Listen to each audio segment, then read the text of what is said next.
পয়গম্বরদের মধ্যে জলিলুল কদর পয়গম্বর হযরত মূসা আলাইহিস সালাতু ওয়াস সালাম আল্লাহ রাব্বুল ইজ্জাতের সাথে তুর পাহাড়ে গিয়ে সরাসরি কথা বলতেন। এই মূসা আলাইহিস সালাতু ওয়াস সালাম আল্লাহকে একদিন প্রশ্ন করে বসলেন, আল্লাহ, জানতে চাই কোন ব্যক্তি আমার সাথে জান্নাতে থাকবে, কোন ব্যক্তি আমার সাথে জান্নাতে থাকবে আল্লাহ, আমি তাকে জানতে চাই, তাকে আমি চিনতে চাই। আল্লাহ বললেন, মূসা, তোমার সাথে জান্নাতে থাকবে অমুক এলাকার একজন কসাই।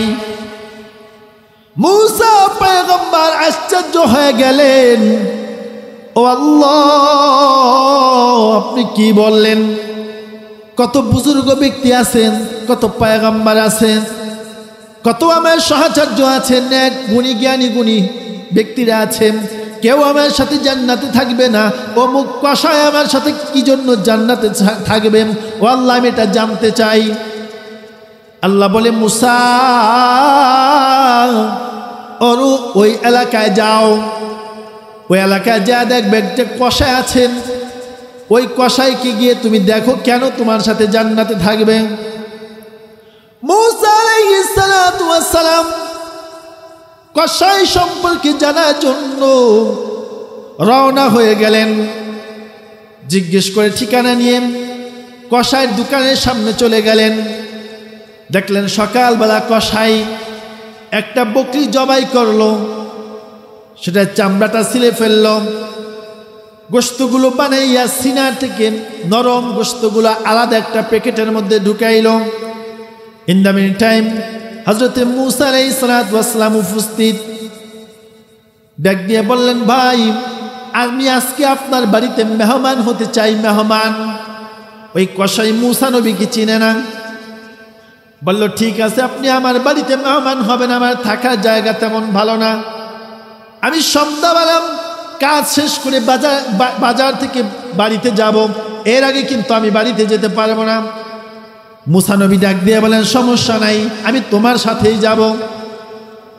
মূসা আলাইহিস সালাতু ওয়াস সালাম কসাইয়ের সাথে সন্ধ্যাবেলা বেচা কিনা সব শেষ করে কসার বাড়ির দিকে রওনা করলেন। দেখলেন প্রথমে কসাই গিয়ে তার বাড়িতে ছোট্ট একটা ঝুপড়ির মধ্যে ঢুকলেন। একটা বৃদ্ধা মহিলাকে সেখান থেকে বের করলেন, সুন্দর করে গোসল করাইলেন, তাকে সুন্দর করে পোশাক পরিধান করাইলেন। ওই সিনার থেকে কেটে রাখা গোশতগুলো সুন্দর করে ভুনা করলেন। এরপরে ছোট্ট শিশুর মতো নিজের কোলের মধ্যে শোয়াইয়া ওই বৃদ্ধা মহিলাটার মুখের মধ্যে গোশতগুলো দিয়ে দিতেছেন। খাওয়া দাওয়া শেষ করে এবার ডাক দিয়ে বলেন, মা, আমি তোমার কোনো খেদমত করতে পারি না, সারাদিন আমি ব্যবসায়ী কাজে লিপ্ত থাকি, তোমাকে সময় দিতে পারি না। ও মা, দাবি রাখিও না, যদি কোনো ভুল হয়ে যায় আল্লাহর রাস্তে তুমি আমাকে ক্ষমা করে দিও। মা দু চোখের পানি ফেলে দিয়ে দোয়া করতেছেন, রে সন্তান, দোয়া করি তোর জন্য আল্লাহ যেন মূসা পয়গম্বরের সাথে তোকে জান্নাতের মধ্যে রাখে। এবার কসাই ডাক দিয়ে মূসা নবীকে ডাক দিয়ে বলতেছে, কসাই তো আর চিনে না যে ইনি মূসা নবী। দেখেন আমার আম্মা কেমন পাগল, আমি হইলাম একজন কসাই, আর কই হলো জামানার জলিল কদর পয়গম্বর মূসা নবী, তার সাথে আমার জান্নাতে যাওয়া কি কখনো সম্ভব হবে নাকি? মূসা আলাইহিস সালাতু ওয়াস সালাম সন্তানকে ডাক দিয়ে বলতেছেন, আরে সন্তান, কপাল বড় খুলে গেছে, তোমার মারে দোয়া 100% কবুল হয়ে গেছে। আমি হলাম মূসা নবী, আমার আল্লাহ জানায়া দিছেন তুমি থাকবা আমার সাথে জান্নাতে। চিন্তা করেন একবার, একটা বৃদ্ধ মায়ের খেদমত করার কারণে জলিলুল কদর পয়গম্বর হযরত মূসা আলাইহিস সালাতু ওয়াস সালামের সাথে জান্নাতে থাকবে একটা কসাই। একবার চিন্তা করে, অনেক বড় নেক আমলকারী হাজী, অনেক বড় আমলের ভান্ডার, কিন্তু মা বাবার সাথে খারাপ আচরণ, ওই আমল বরবাদ হয়ে যাবে। ওই আমল আপনাকে জাহান্নামে নিয়ে যাবে, আমল আপনাকে জাহান্নাম থেকে বাঁচাতে পারবে না। এই জন্যই আল্লাহ রাব্বুল ইজ্জাত তার ইবাদতের পরে মা বাবার স্তর দিয়েছেন। মা বাবার খেদমত, মা বাবার সেবা, মা বাবার কথা মান্য করার নির্দেশ তা দুনিয়ার কোনো মানুষ দেয় নাই, দিয়েছেন কে? আল্লাহ। বাবা মা এটা আপনার আমার জন্য নিয়ামত, কিন্তু এই নিয়ামতটাকে আজকে আমরা মনে করে ফেলি বোঝা, জহমত মনে করে ফেলি। এই বোঝা পারিবারিক মনে করি, বাবা মা বৃদ্ধ, এই বুড়াই হইল জ্বালা যন্ত্রণা। বর্তমানে অবস্থা এমন, হাল এমন দাঁড়ায় গেছে, খুবই দুঃখজনক, খুবই দুঃখজনক। আমি আবার সতর্ক করে দিচ্ছি, যারা মা বাবার সাথে অন্যায় করেছেন, অবিচার করেছেন, বেয়াদবি করেছেন, একজন মানুষও যদি মা বাবার অনুগত হয়ে যান, আমি মনে করবো আজকের এই মাহফিল সার্থক, আপনার জীবন ধন্য। নচেত এই দুনিয়াও বরবাদ, খসরাত দুনিয়া ওয়াল আখিরা, ওই দুনিয়াও বরবাদ। সময় থাকতে এখনো সময় আছে, মা বাবার থেকে মাফ নিয়েন। নচেত জিবরাইল আমিন বলেছেন যে মা বাবা উভয় অথবা একজন পাইল, তাদের সেবা খেদমত করে জান্নাত অর্জন করতে পারলো না, ওই ব্যক্তি ধ্বংস হয়ে যাক। আল্লাহ রাসূল বলছিলেন আমিন, অর্থাৎ তার ধ্বংস অনিবার্য, সে ধ্বংস হবেই। আরসালাহুল্লাহু তাআলা বিল হাক্কি বাশীরাও ওয়া নাযীরা وداعيا إلى الله بإذنه وسراجا وقمرا منيرا أما بعد فأعوذ بالله من الشيطان الرجيم بسم الله الرحمن الرحيم وقضى ربك ألا تعبدوا إلا إياه وبالوالدين إحسانا إما يبلغن عندك الكبر أحدهما أو كلاهما فلا تقل لهما أف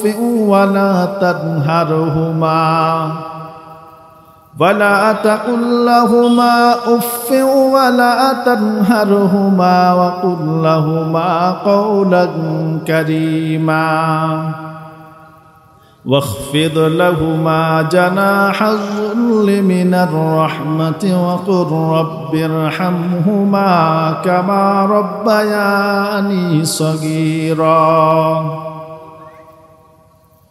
وعن أبي هريرة رضي الله تعالى عنه أنه قال جاء رجل إلى النبي صلى الله عليه وسلم فقال من أحق الناس بحسن الصحبة قال أمك قال ثم من قال أمك قال ثم من قال أمك قال ثم من قال أبوك أو كما قال عليه الصلاة والسلام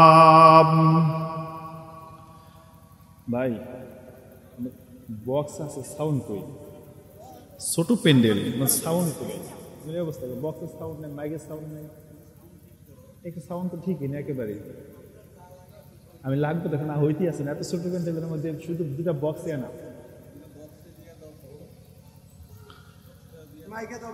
আমরা মুহাব্বতের সহিত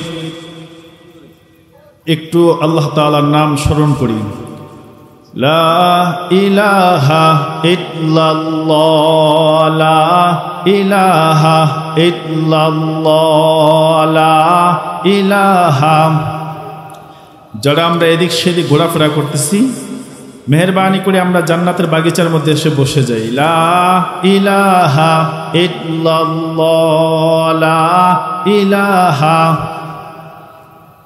मैं आशिक मौला हूँ मेरा इश्क निराला मैं आशिक मौला हो मेरा इश्क निराला जुमला जहां दिल की ताजल्ली से उजाला ला इलाहा इल्लल्लाह ला इलाहा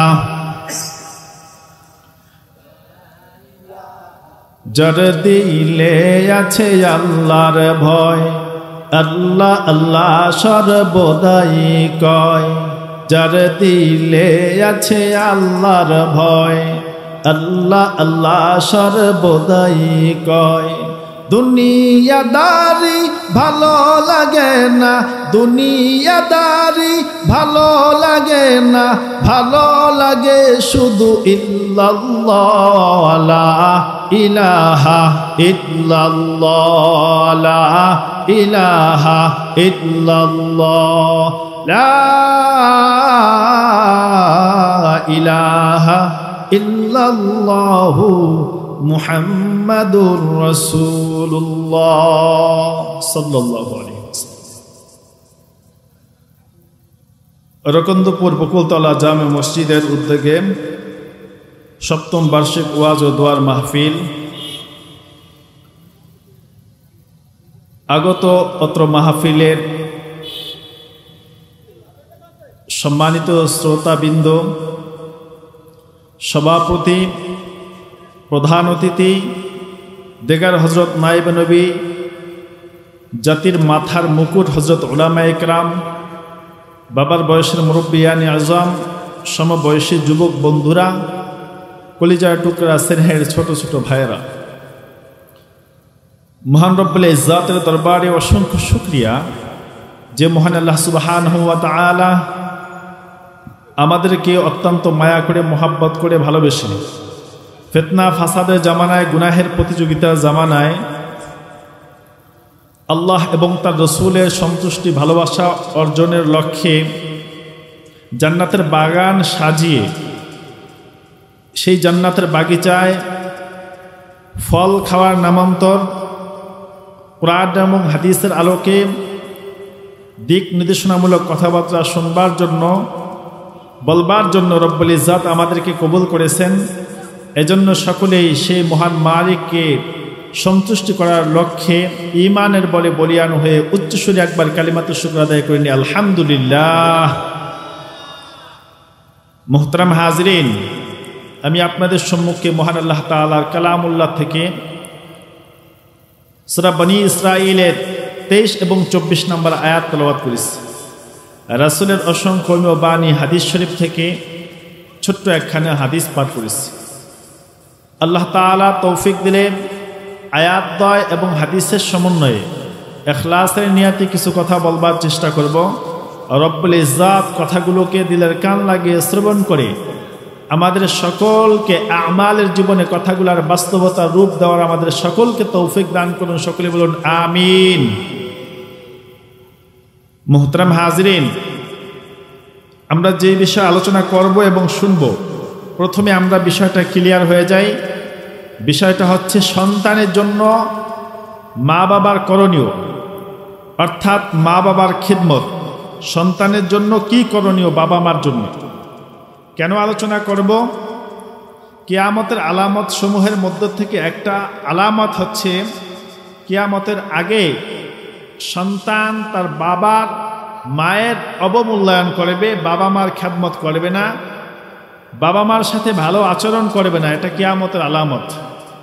আপনারা যারা সোশ্যাল মিডিয়ার সাথে অ্যাক্টিভ আছেন সকলেই জানেন, প্রতিনিয়ত দৈনন্দিন এমন খবর পাওয়া যাচ্ছে, মানুষের দ্বারা যে সম্ভব এগুলো কল্পনাই করা যায়। কত জায়গায় যে সন্তান দ্বারা নির্যাতিত বাবা মা, এই বিষয়টা আলোচনা করা, বোঝানো, শোনা, আমল করা সময়ের দাবিদার, গুরুত্বের দাবিদার। এজন্য আজকে বিষয়টা নিয়ে আমরা আলোচনা করব এবং শুনব। সকলের প্রতি উদারত আহ্বান থাকবে, যারা আমরা এদিক সেদিক ঘোরাফেরা করতেছি, মেহেরবানি করে আমরা জান্নাতের বাগিচার মধ্যে এসে বসে যাই। যারা আমরা বসছি, আমরা কথাগুলো দিলের কান লাগিয়ে শ্রবণ করব। মুহতারাম হাজরিন, ভালোবাসা, মুহাব্বত, এটা আল্লাহ তাআলার পক্ষ থেকে একটা নিয়ামত। যার হৃদয়ে ভালোবাসা নেই, মোহাব্বত নাই, তাকে মানুষ বলে না, তাকে পশু বলে। সেই পশুর মধ্যেও একটা ভালোবাসা, মোহাব্বত আছে তার সন্তানের জন্য। পশু মানুষকে পেলে চিরে ফেলে খেয়ে ফেলে, কিন্তু ওই পশুটাই তার সন্তানটাকে আদর যত্ন মোহাব্বত ভালোবাসা দিয়ে বেড়ে উঠাইতেছে, বড় করতেছে, লালন পালন করতেছে। তাহলে পশুর মধ্যেও বাবা মার প্রতি, সন্তানের প্রতি মোহাব্বত ভালোবাসা এটা আল্লাহ দিয়েছেন। আল্লাহ ভালোবাসাকে সৃষ্টি করেছেন। এই সামনে আসতেছে 14 ফেব্রুয়ারি বিশ্ব ভালোবাসা দিবস। আজ পর্যন্ত এমন কোনো সোনার যুবক পাওয়া যায় নাই যেই ভালোবাসা দিবসে একটা ফুল কিনে বাবা মাকে দিছে যে বাবা আমি তোমাকে ভালোবাসি, মা আমি তোমাকে মোহাব্বত করি, ভালোবাসি। এই ভালোবাসার দৃষ্টান্ত উপহার হিসাবে আমি একটা ফুল দিলাম, পাওয়া যায় নাই। দেখবেন ওই দিন রমনা পার্কে, ওই দিন দেখবেন চিড়িয়াখানায়, বিভিন্ন পার্কে মগা আর মগি এই ফুল দিয়ে ভালোবাসার আদান প্রদান করবে। এটা একটা কিয়ামতের আলামত যে মানুষ এই ভালোবাসাটাকে অপব্যবহার করবে, অবমূল্যায়ন করবে, অপাত্রে ব্যবহার করবে। মোহতারাম হাজরিন, দুই ধরনের হক আল্লাহর মানুষের উপরে আছে। ভালো মতো মনে রাখবেন, ভালো মতো শুনবেন কথাগুলো। এক নম্বরে বান্দার উপরে আল্লাহর হক, তারপরে হচ্ছে বাবা মার হক, দ্বিতীয় নম্বরে বাবা মার হক। গুনার দিক থেকে কবিরা গুনার মধ্যে সবচাইতে বড় গুনাহ হচ্ছে আশরিকু বিল্লাহ, আল্লাহর সাথে শিরিক করা। দ্বিতীয় নাম্বার কবিরা গুনাহ হচ্ছে হুকুকুল ওয়ালিদাইন, মা বাবার অবাধ্য হওয়া, মা বাবার সাথে খারাপ আচরণ করা। এটা হচ্ছে কবিরা গুনার মধ্যে দ্বিতীয় নাম্বার। এই দুইটা কথার দ্বারা স্পষ্ট হয়ে যায়, বিষয়টা ক্লিয়ার হয়ে যায় যে মা বাবার খেদমত সন্তানের জন্য কতটুকু গুরুত্ব। খেদমত করলে কি লাভ হবে, না করলে কি ক্ষতি হবে, সেটার বাস্তবতা আমরা একটু পরে আসব। মোহতারাম হাজরিন, আমরা আমাদের দু চক্ষে দেখা একটা সন্তানকে মানুষ করার জন্য, বড় করার জন্য বাবা মার সম্মিলিত অক্লান্ত পরিশ্রম, মেহনত, এটার বিকল্প কিছুই নেই। কি পরিশ্রম মেহনত করে এটা একমাত্র বাবা মাই জানে। যারা বাবা হয়েছেন, যারা মা হয়েছেন, তারাই বুঝবে সন্তান লালন পালনের কষ্ট, পরিশ্রম, ত্যাগ তিক্ষা কেমন। এটা বলে বোঝানো জিনিস না, এটা যে বাস্তবতা ফেস করছে সেই জানে। এজন্যই আল্লাহ তার ইবাদতের পরে আল্লাহ বললেন ওয়াকাদা রব্বুকা আল্লা তা'বুদু ইল্লা ইয়্যাহ ওয়া বিল ওয়ালিদাইনি ইহসানা। এই আয়াতের মধ্যে 6টা বিষয়ের দিক নির্দেশনা আছে। এক নম্বরে আল্লাহ বলতেছেন তোমাদের উপরে ওয়াকাদা আয় ওয়াজাবা, তোমাদের জন্য আত্মবর্ষকীয়, তোমাদের জন্য লাজেম, তোমরা বাবা মায়ের খেদমত করবে। এক নম্বরে হচ্ছে আল্লাহর ইবাদত, ওয়াকাদা রব্বুকা আল্লা তা'বুদু। এই পৃথিবীর বুকে যতদিন বেঁচে থাকবে এক নম্বরে কারো ইবাদত করবে না, কারো ইবাদত করবে না। একমাত্র ইবাদত কার জন্য হবে? আল্লাহর জন্য হবে। দ্বিতীয় নম্বরে আল্লাহ বলতেছেন ওয়াবিল ওয়ালিদাইনি ইহসানা। দ্বিতীয় নাম্বার হচ্ছে মা বাবার সাথে ইহসান করা। ইহসান, মা মানাল ইহসান। ইহসান শব্দের অর্থ কি? ইহসান শব্দের অর্থ নেওয়ার বেলায় কম নেওয়া, দেওয়ার বেলায় বেশি দেওয়া। আমাকে কেউ 10 টাকা দিল, আমি তাকে 15 টাকা দিলাম, এটার নাম হলো ইহসান। আল্লাহ বলছেন ইহসান করো। এখানে চিন্তা করার দরকার ইহসান কাকে বলা হয়। সন্তানের জন্য কর্তব্য হচ্ছে সন্তান তার চয়েস, তার খাবার দাবার যেমন থাকবে বাবা মার জন্য ওই রকমই পছন্দ করবে, ওই রকমই ব্যবস্থাপনা করবে। কিন্তু আফসুস এই বর্তমান সময়ে এত শিক্ষিত সমাজ, এত আপডেট হওয়ার পরেও ধ্বংস আমাদের জন্য অনিবার্য। আমরা যে মুসিবতের দিকে আক্রান্ত, আমরা মুসিবতের দিকে ধাবিত, এটার একটা কথাই তার বাস্তব দৃষ্টান্ত, সেটা হচ্ছে 90% মুসলমানের দেশে কেন বৃদ্ধাশ্রম তৈরি হলো। এই এক প্রশ্নের কাছে আমি শিক্ষিত, আমি জ্ঞানী গুণী এমপি, ম্যাজিস্ট্রেট, মন্ত্রী হই, যাই হই না কেন, আমার শিক্ষাগত যোগ্যতা, আমার এই জ্ঞান এখনো অসম্পূর্ণ, এটাই তার বাস্তব প্রমাণ। বাবা মা ছিল আপনার আমার জন্য নিয়ামত, সেই নিয়ামতকে কেন আমি বৃদ্ধাশ্রমে রেখে আসব? হে যুবক, প্রশ্ন দিয়ে গেলাম তোমাদের কাছে, বাবা মাকে কেন বৃদ্ধাশ্রমে যেতে হলো? এই এক প্রশ্নের জবাব কিয়ামত হয়ে যাবে, দিতে পারবে না। আর এই কবিরা গুনাহ যারা করেছেন তাদেরকে আমার আল্লাহ ক্ষমা করবেন না। আল্লাহর রাসূল বলছেন, হুমা জান্নাতুকা ওয়া নারুক, তোমার বাবা মাই হচ্ছে তোমার জান্নাত, আর তোমার বাবা মাই হচ্ছে তোমার জাহান্নাম। জান্নাত আবার জাহান্নাম দুইটা একরকম হলো কিভাবে? যদি কোনো সন্তান বাবা মার খেদমত করে, বাবা মার কথা শুনে, তাহলে সে জান্নাত অর্জন করতে পারবে, সে জান্নাতের সার্টিফিকেট পাবে। আর যদি মা বাবা তার প্রতি অসন্তুষ্ট থাকে, মা বাবার সাথে সে যদি বেয়াদবি করে, তাহলে তার জন্য জাহান্নাম অনিবার্য। হুমা জান্নাতুকা ওয়া নারুক, অর্থাৎ সে তার ঠিকানাকে জাহান্নাম বানিয়ে নিল। তাহলে একটা হাদিস ছোট, বাবা মাই জান্নাত, বাবা মাই কি জাহান্নাম। বলেন না কেন? বাবা মাই জান্নাত, বাবা মাই জাহান্নাম। সেবা করে, খেদমত করে আমরা জান্নাতি হতে পারবো, তাদের সাথে খারাপ বেয়াদবি আচরণ করলে জাহান্নাম হয়ে যাবে ঠিকানা আমার। এখন সিদ্ধান্ত আপনার আমার, কোথায় যাবেন, কি করবেন। আল্লাহ এজন্যই দুনিয়ার মানুষদেরকে বললেন, ওয়াকাদা রব্বুকা আল্লা তা'বুদু ইল্লা ইয়াহ ওয়া বিল ওয়ালিদাইনি ইহসানা। ইহসান করো। সামনে ঈদ আসতেছে, তুমি যেখান থেকে মার্কেট করবে, যেই দামি পোশাক কিনবে, মা বাবার জন্য ওই রকমই করো।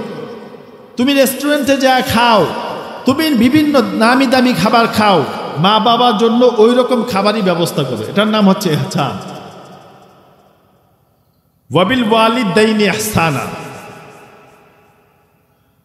ওয়াকাদা রাব্বুকা আল্লা তা'বুদু ইল্লা ইয়াহ ওয়াবিল ওয়ালিদাইনি ইহসানা ইম্মা ইয়াবলুগান্নাকা ইনদাকাল কিবারা আহাদুহুমা আও কিলাহুমা ফালা তাকুল লাহুমা উফফিন ওয়ালা তানহারহুমা। আল্লাহ আয়াতের মধ্যে ডাক দিয়ে বলেন, হে দুনিয়ার মানুষ, 6টা বিষয়ের তোমাদেরকে আয়াতের মধ্যে আমি দিক নির্দেশনা দিলাম। 1 নাম্বার, ইবাদত আমার জন্য হবে। 2 নাম্বার, আল্লাহ বললেন মা বাবার সাথে ভালো আচরণ করবে। মা বাবা উভয় অথবা একজন যদি বার্ধক্যে উপনীত হয়, বৃদ্ধ হয়ে যায়, ইম্মা ইয়াবলুগান্না ইনদাকাল কিবারা আহাদুহুমা আও কিলাহুমা, এ মা বাবা যদি দুইজনের একজন অথবা দুবাই যদি বার্ধক্যে উপনীত হয়ে যায়, বৃদ্ধ হয়ে যায়, ফালা তাকুল লাহুমা উফফিন ওয়ালা তানহারহুমা। আল্লাহ বলতেছেন, দুনিয়ার মানুষেরা রে, বাবা মার সাথে তুমি কখনো উফ শব্দ উচ্চারণ করবে না। মুফাসসির কিরাম আয়াতের ব্যাখ্যায় লিখেন, এমন কোনো কাজ করবে না যেই কাজটা দেখে, এমন কোনো কথা বলবে না বাবা মারে যেই কথা বাবা মায়ে শুনে উফ শব্দ উচ্চারণ করে। অথবা সন্তান বিরক্ত হয়ে কখনো বাবা মার কথা কাজে উফ শব্দ বলবে না। ওয়ালা তাকুল লাহুমা উফফিন ওয়ালা তানহারহুমা ওয়া কুল লাহুমা কাওলান কারীমা আয় কাওলান লতীফা আয় কাওলান জামিলা। আল্লাহ বললেন, হ্যাঁ দুনিয়ার মানুষেরা ভালো মতো শুনে নাও, ভালো মতো শুনে নাও। মা বাবার সাথে কেমন কথা বলবা? কাউলান কারিমা আয় কাউলান লতিফা, নম্র সুরে বিনয়ের সুরে ভদ্রভাবে কথা বলবাম। অথচ আজকে আমার দেশের যুবক মোটর সাইকেলের জন্য আর অ্যান্ড্রয়েড সেটের জন্য বাবা মার গায়ে হাত তোলে এমন নজির একটা না দুইটা না, হাজার হাজার আছে। গতকালকেও দেখলাম জমির জন্য সন্তান বাবা মার গায়ে হাত তুলছে, রক্তাক্ত করে ফেলছে। অথচ চিন্তা করে দেখ সন্তান, এমন একটা সময় তোমার উপর দিয়ে অতিক্রম করেছিল, যেই সময়টা তোমাকে খাওয়াইলে তুমি খাইতাম, যেই সময়টায় তোমাকে পড়াইলে তুমি পড়তা, যেই সময় তোমাকে ঘুমাইলে ঘুমাইতা, নচেত তুমি কিছুই করতে পারতা না। ওয়ালা তাকুল্লাহুমা উফফিন ওয়ালা তানহারহুমা ওয়া কুল্লাহুমা কাওলান কারীমা। আল্লাহ বলতেছেন ওয়াখফিদ লাহুমা জানাহাজ যুল্লি মিনার রাহমাহ, এ সন্তান নম্রতার ডানা বিনয়ের ডানা বাবা মার সামনে বিছায়া দিবা। ওয়াখফিদ লাহুমা জানাহাজ যুল্লি মিনার রাহমাহ। ষষ্ঠ নম্বরে আল্লাহ ডাক দিয়ে বলতেছেন দুনিয়ার মানুষেরা, মা বাবার খেদমত করবা, আনলিমিটেড কোনো সময় নির্ধারণ নাই। তবে মা বাবা যদি দুনিয়ার থেকে বিদায় হয়ে যায়, দায়িত্ব তোমার শেষ নাকি? আল্লাহ বলে না না, তোমার দায়িত্ব শেষ না। বাবা মা যদি দুনিয়ার থেকে বিদায় হয়ে যায়, এ সন্তান বাবা মার কবরের পাশে গিয়ে হাত তুলে জোরে জোরে ডেকে ডেকে বলবাম ওয়াকুর রাব্বির হামহুমা কামা রব্বায়ানি সগীরা। যতদিন বাঁচবে সন্তান, অতদিন পর্যন্ত মা বাবা হক কবরে ঘুমে আছে, তারপরে মা বাবার জন্য আল্লাহর কাছে হাত তুলে দোয়া করতে হবে। দুনিয়ার মানুষদের শিখানো দোয়া না, আল্লাহ কোরআনুল কারীমের মধ্যে বলে দিয়েছেন সূরা বনী ইসরাঈলের 24 নম্বর আয়াত, ওয়াকুর রাব্বির হামহুমা কামা রব্বায়ানি সগীরা। হে আল্লাহ, আমার বাবা মাকে আপনি ওইভাবে লালন পালন করেন যেইভাবে আমাকে আমার বাবা মা ছোট্টবেলা লালন পালন করছে।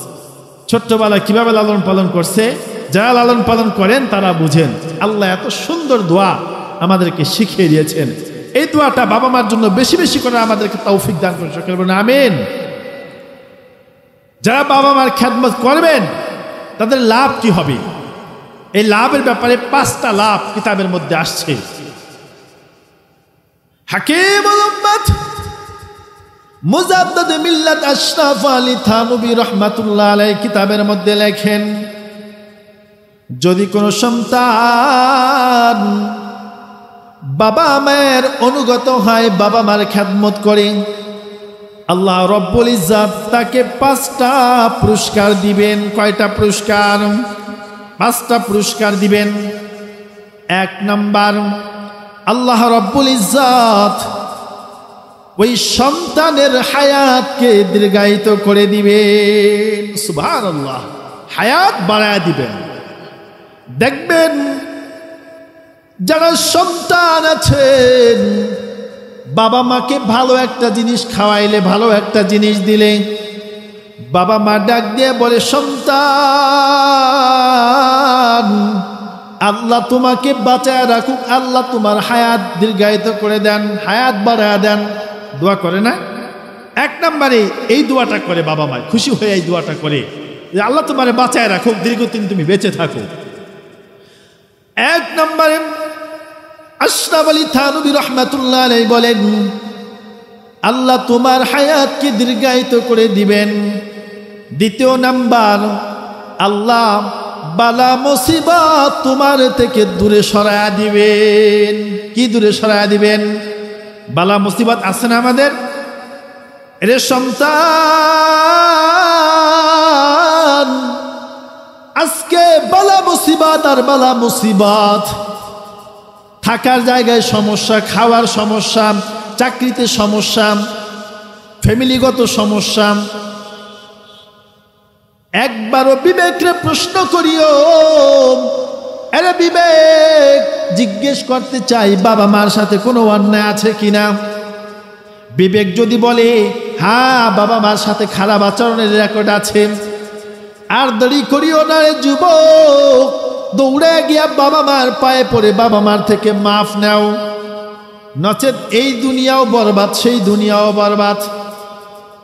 হুমা জান্নাতুকা ওয়া নারুক, খারাপ আচরণ করলে ভাবিয়া নিও, মনে করে নিও এই দুনিয়াও শেষ সেই দুনিয়াও শেষ। 3 নম্বরে আশরাফ আলী থানভী রাহমাতুল্লাহ আলাইহি বলেন, আল্লাহ রব্বুল ইজ্জত তার মর্যাদাকে বৃদ্ধি করে দিবেন, মান সম্মান বাড়ায় দিবেন। মান সম্মান চায় না এমন লোক দুনিয়াতে নাই। মান সম্মানের মালিক কে? কুলিল্লাহুম্মা মালিকাল মুলকি তুতিল মুলকা মান তাশা ওয়া তানজিউল মুলকা মিম্মান তাশা ওয়া তুইজ্জু মান তাশা ওয়া তুযিল্লু মান তাশা। যদি কেউ বাবা মার খেদমত করে, মান সম্মান ইজ্জত বাড়ায় দিবেন কে? আল্লাহ। 4 নম্বরে ভালো মতো শুনবেন, ভালো মতো শুনবেন। ইমামুল মুফাসসিরিন আব্দুল্লাহ ইবনে আব্বাস রাদিয়াল্লাহু তাআলা আনহু বলেন, আল্লাহর নবী জনাবে মুহাম্মদুর রাসূলুল্লাহ সাল্লাল্লাহু আলাইহি ওয়াসাল্লাম সাহাবায়ে কিরামকে ডাক দিয়ে বললেন, হে আমার সাহাবীরা, ভালো মতো শুনে রাখো, ভালো মতো শুনে রাখো। যদি কেউ বাবা মায়ের দিকে নেক নজরে তাকায়, আমার আল্লাহ তার আমল নামায় একটা কবুল হজের সওয়াব লিখে দেয়। সাহাবায়ে কিরাম প্রশ্ন করলেন, ইয়া রাসূলুল্লাহ, ইয়া হাবিবাল্লাহ, যদি কেউ একদিনের ভিতরে 100 বার মা বাবার দিকে নেক নজরে তাকায়, তাহলে কি 100 হজের সওয়াব পাবে? আল্লাহর নবী ডাক দিয়ে বললেন, ও আমার সাহাবীরা, যদি কেউ 100 বার মা বাবার দিকে নেক নজরে তাকায়, আমার আল্লাহ তার আমল নামায় 100 কবুল হজের সওয়াব লিখে দিবে। একবার হজ করলে, যারা করছেন জিজ্ঞেস করে দেখেন কত টাকা খরচ হয়। তার হজ কবুল হয়েছে কিনা এটার মধ্যে সন্দেহ আছে, গ্যারান্টি নাই।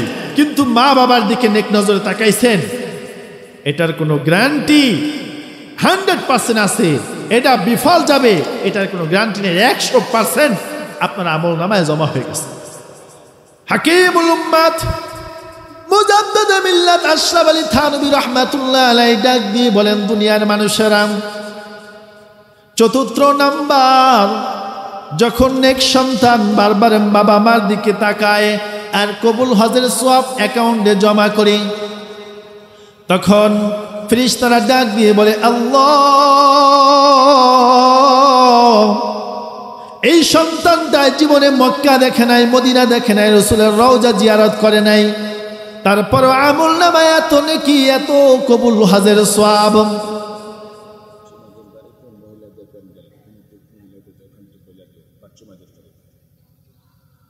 মোহতারাম হাজরিন, বাচ্চু মাঝির বাড়িতে মহিলাদের জন্য বসার ব্যবস্থা করা হয়েছে। মা বোন যারা আছেন বাচ্চু মাঝির বাড়িতে চলে যাবেন।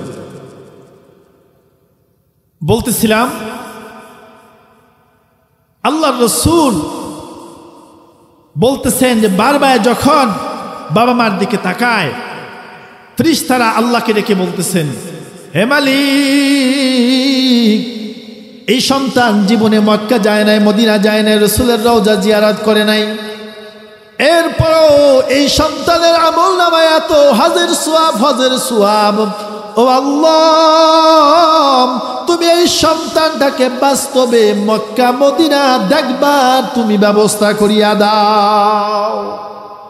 অনেক হাজী সাহেবরা আছেন, জানেন না কার দোয়ায় মক্কা মদিনা গেছেন। মা বাবার খেদমত আর ভালোবাসার কারণে ফেরেশতাদের দোয়া কবুল হয়ে গেছে। সন্তান ওই কবুল হওয়ায় মক্কা মদিনা দেখার সুযোগ হয়ে গেছে, নিজেও জানেন না। আশরাফ আলী থানভী রাহমাতুল্লাহ আলাইহি ডাক দিয়ে বলেন, 5 নাম্বার, সবচাইতে বড় পুরস্কারটা হলো একদিন আপনিও থাকবেন না, আমিও থাকবো না, দুনিয়া থেকে বিদায় নিয়ে চলে যাব। শেষ ভালো যার, সব ভালো তার। ইন্নামাল আমালু বিল খাওয়াতিম। আল্লাহর নবী ডাক দিয়ে বলতেছেন, উম্মত ভালো মতো শুনে নাও, যেদিন তোমরা বিদায় হয়ে যাবে, শেষ বিদায় যখন তোমাদের জন্য রেডি হয়ে যাবে, মালাকুল মাউত তোমাদের শিওরে হাজির হয়ে যাবে, তোমাদের রূহ কবজ করবে। সেই সময় মা বাবার খেদমতের কারণে আল্লাহ রাব্বুল ইজ্জত তোমাদের জবান থেকে শেষবারের মতো কালেমা তোমাদের জবান থেকে বের করে দিবেন। তোমাদের শেষ বিদায়টাকে আল্লাহ রাব্বুল ইজ্জত ঈমানের সাথে করে দিবে। 5টা পুরস্কার, ছোট না বড়? ছোট না বড়? 5টা পুরস্কার আমরা পাইতে চাই না? এজন্য কি করতে হবে? মা বাবার সাথে ভালো আচরণ করতে হবে। পৃথিবীতে আমার জানা মতে 3টা কাজ আছে। কাজ বলতে কাজটা হচ্ছে আপনার তাকানো, শুধু তাকায় থাকবেন, তাকাইলে আমল নামে অটোমেটিক সওয়াব লিখা হবে। 1 নাম্বার হচ্ছে বাইতুল্লাহ। বাইতুল্লাহর দিকে কোনো ইবাদত নাই, শুধু বাবা মার দিকে তাকাইলে কবুল হজের সওয়াব। তাহলে বুঝেন বাবা মা কি নিয়ামত, আল্লাহ বাবা মার সম্মান মর্যাদা কতটুকু দিয়েছিলেন। মুসলমান ভাইরা, আমার বন্ধুরা, বাবা মার খেদমত করে কত বড় দামি হওয়া যায়, কত বড় ইজ্জতওয়ালা হওয়া যায়। বাস্তবে একটু ওয়াজের মধ্যে আসেন। পয়গম্বরদের মধ্যে জলিলুল কদর পয়গম্বর হযরত মূসা আলাইহিস সালাতু ওয়াস সালাম আল্লাহ রাব্বুল ইজ্জতের সাথে তুর পাহাড়ে গিয়ে সরাসরি কথা বলতেন। এই মূসা আলাইহিস সালাতু ওয়াস সালাম আল্লাহকে একদিন প্রশ্ন করে বসলেন, আল্লাহ, জানতে চাই কোন ব্যক্তি আমার সাথে জান্নাতে থাকবে, কোন ব্যক্তি আমার সাথে জান্নাতে থাকবে। আল্লাহ, আমি তাকে জানতে চাই, তাকে আমি চিনতে চাই। আল্লাহ বললেন, মূসা, তোমার সাথে জান্নাতে থাকবে অমুক এলাকার একজন কসাই। মূসা পয়গম্বর আশ্চর্য হয়ে গেলেন, ও আল্লাহ, আপনি কি বললেন? কত বুজুর্গ ব্যক্তি আছেন, কত পয়গম্বর আছেন, কত আমার সহচর্য আছেন, এক গুণী জ্ঞানী গুণী ব্যক্তিরা আছেন, কেউ আমার সাথে জান্নাতে থাকবে না। অমুক কসাই আমার সাথে কি জন্য জান্নাতে থাকবেন? ও আল্লাহ, আমি এটা জানতে চাই। আল্লাহ বলে, মূসা, ওই এলাকায় যাও, ওই এলাকায় যা দেখবে একটা কসাই আছেন, ওই কসাইকে গিয়ে তুমি দেখো কেন তোমার সাথে জান্নাতে থাকবে। মূসা আলাইহিস সালাতু ওয়াস সালাম কসাই সম্পর্কে জানার জন্য রওনা হয়ে গেলেন। জিজ্ঞেস করে ঠিকানা নিয়ে কসাইয়ের দোকানের সামনে চলে গেলেন।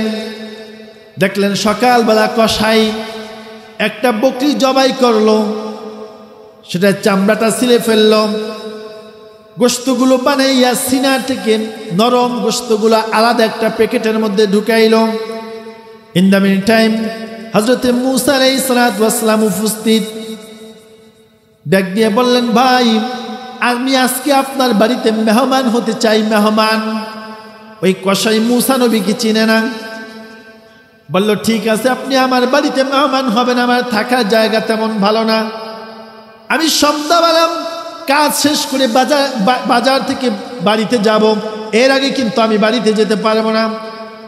মূসা নবী ডাক দিয়ে বলেন, সমস্যা নাই, আমি তোমার সাথেই যাব।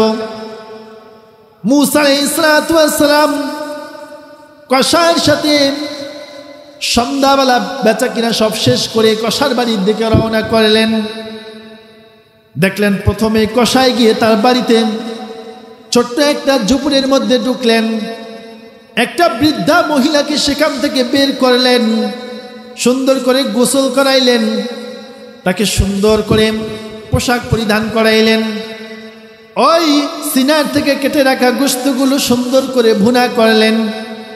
এরপরে ছোট্ট শিশুর মতো নিজের কোলের মধ্যে শোয়াইয়া ওই বৃদ্ধা মহিলাটার মুখের মধ্যে গোশতগুলো দিয়ে দিতেছেন।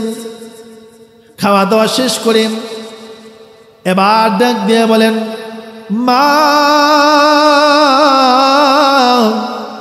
আমি তোমার কোনো খেদমত করতে পারি না, সারাদিন আমি ব্যবসায়িক কাজে লিপ্ত থাকি, তোমাকে সময় দিতে পারি না। ও মা দাবি রাখিও না, যদি কোনো ভুল হয়ে যায় আল্লাহর রাস্তায় তুমি আমাকে ক্ষমা করে দিও। মা দু চোখের পানি ফেলে দিয়ে দোয়া করতেছেন, রে সন্তান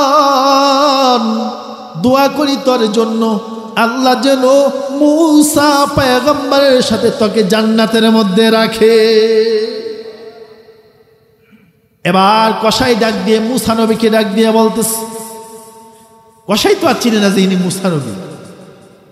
দেখেন আমার আম্মা কেমন পাগল, আমি হইলাম একজন কসাই আর কই হলো জামানার জলিল কাদের পয়গম্বর মূসা নবী, তার সাথে আমার জান্নাতে যাওয়া কি কখনো সম্ভব হবে নাকি?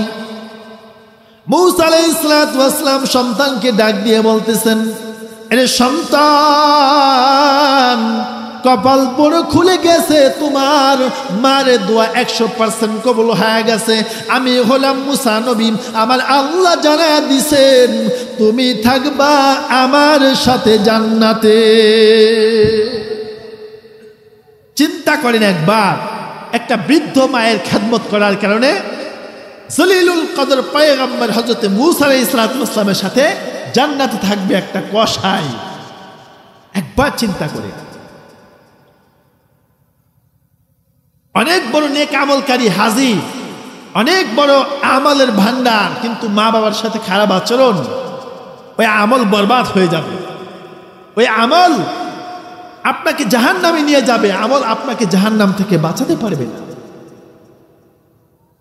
এই জন্যই আল্লাহ রাব্বুল ইজ্জাত তার ইবাদতের পরে মা বাবার স্তর দিয়েছেন। মা বাবার খেদমত, মা বাবার সেবা, মা বাবার কথা মান্য করার নির্দেশ তা দুনিয়ার কোনো মানুষ দেয় নাই, দিয়েছেন কে? আল্লাহ। বাবা মা এটা আপনার আমার জন্য নিয়ামত, কিন্তু এই নিয়ামতটাকে আজকে আমরা মনে করে ফেলি বোঝা, জহমত মনে করে ফেলি। এই বোঝা পারিবারিক মনে করি, বাবা মা বৃদ্ধ, এই বুড়াই হইল জ্বালা যন্ত্রণা। বর্তমানে অবস্থা এমন, হাল এমন দাঁড়ায় গেছে, খুবই দুঃখজনক, খুবই দুঃখজনক। আমি আবার সতর্ক করে দিচ্ছি, যারা মা বাবার সাথে অন্যায় করেছেন, অবিচার করেছেন, বেয়াদবি করেছেন, একজন মানুষ যদি মা বাবার অনুগত হয়ে যান, আমি মনে করব আজকের এই মাহফিল সার্থক, আপনার জীবন ধন্য। নচেত এই দুনিয়াও বরবাদ, খসরাত দুনিয়া ওয়াল আখিরা, ওই দুনিয়াও বরবাদ। সময় থাকতে এখনো সময় আছে, মা বাবার থেকে মাফ নিয়েন। নচেত জিবরাইল আমিন বলেছেন যে মা বাবা উভয় অথবা একজন পাইল, তাদের সেবা খেদমত করে জান্নাত অর্জন করতে পারলো না, ওই ব্যক্তি ধ্বংস হয়ে যাক। আল্লাহ রাসূল বলছিলেন আমিন, অর্থাৎ তার ধ্বংস অনিবার্য, সে ধ্বংস হবেই।